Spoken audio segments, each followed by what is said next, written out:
છોટાઉદેપુર જિલ્લામાંથી એક ચોંકાવનારી અને ચિંતાજનક ઘટના સામે આવી છે।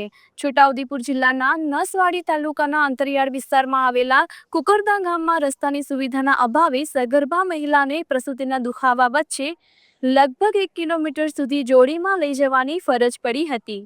માહિતી અનુસાર ગામ સુધી યોગ્ય રસ્તો ન હોવાના કારણે 108 એમ્બ્યુલન્સ ગામ સુધી પહોંચી શકી ન હતી, જેથી ગામ લોકોએ સગર્ભા મહિલાને જોડીમાં બેસાડીને 1 કિલોમીટર દૂર સુધી લઈ જઈ 108 એમ્બ્યુલન્સ સુધી પહોંચાડવી પડી હતી। નસવાડી તાલુકાના ડુંગરાળ વિસ્તારમાં રસ્તાની સુવિધા ન હોવાને કારણે આવી ઘટનાઓ વારંવાર સામે આવતી હોવાના આરોપો ગ્રામજનો દ્વારા લગાવવામાં આવી રહ્યા છે। સ્થાનિક પિન્ટુભાઈએ તંત્ર સામે આક્રોશ વ્યક્ત કરતા કહ્યું કે કરોડો રૂપિયાની ગ્રાન્ટ હોવા છતાં ડુંગરાળ વિસ્તારમાં રોડ રસ્તાની સુવિધા નથી, જેના કારણે સમયસર સારવાર ન મળતા સગર્ભા મહિલાઓના જીવ જોખમમાં મુકાઈ રહ્યા છે। હવે સવાલ એ ઊભો થાય છે કે આ વિસ્તારમાં ગ્રામજનોને રસ્તાની મૂળભૂત સુવિધા ક્યારે મળશે? રિપોર્ટર ચિરાગ ગુપ્તા, છોટા ઉદેપુર। નસવાડી તાલુકાની અંદર ફરી એક ઘટના સામે આવી છે। આ કુકરદા ગામની અંદર જે એક સુનીલાબેન, તેના પતિનું નામ છે સુરેશભાઈ, અને તે સગર્ભા હતી અને તેને અચાનક દુખાવો પડતા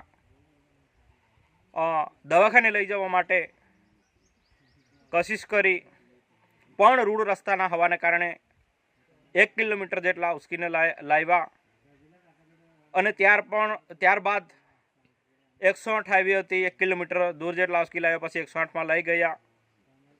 તો આ ઘટના એક નવી નથી, આ ઘટના પહેલી નથી। આવી ઘટના સંસદ છે, તમારી પાસે ધારાસભ્યો છે, તમારી પાસે તાલુકા પંચાયતની બોડી છે, તમારી પાસે જિલ્લા પંચાયતની બોડી છે, તો તમે શું કોઈને રાહ દેખીને બેઠા છે? કોઈક મરી જાય એમને રાહ દેખીને બેઠા છે? આ નિંદનીય અને દુઃખદાયક ઘટના છે। આ ઘટના એક નથી, વારંવાર બનતી હશે। એના માટે અમે રજૂઆત કરીએ છીએ, એના માટે વહેલી તકે રસ્તો બને માટે અમે વારંવાર કહીએ છીએ, પણ બહેરી, આંધળી અને મૂંગી એ સરકારના કાન સુધી અવાજ જતો નથી। તો અમારી માંગ છે કે આ રસ્તો વહેલામાં વહેલી તકે બને, એ જ અમારી માંગ છે। અને નહીં તો આ રસ્તો બનાવવામાં નહીં આવે તો હવે ગાંધી સિંધિયા માર્ગે આંદોલન પર કરીશું અને ધરણા પર બેસવાનું થશે તો ધરણા પર બેસીશું। અને મારું નામ છે ભીલ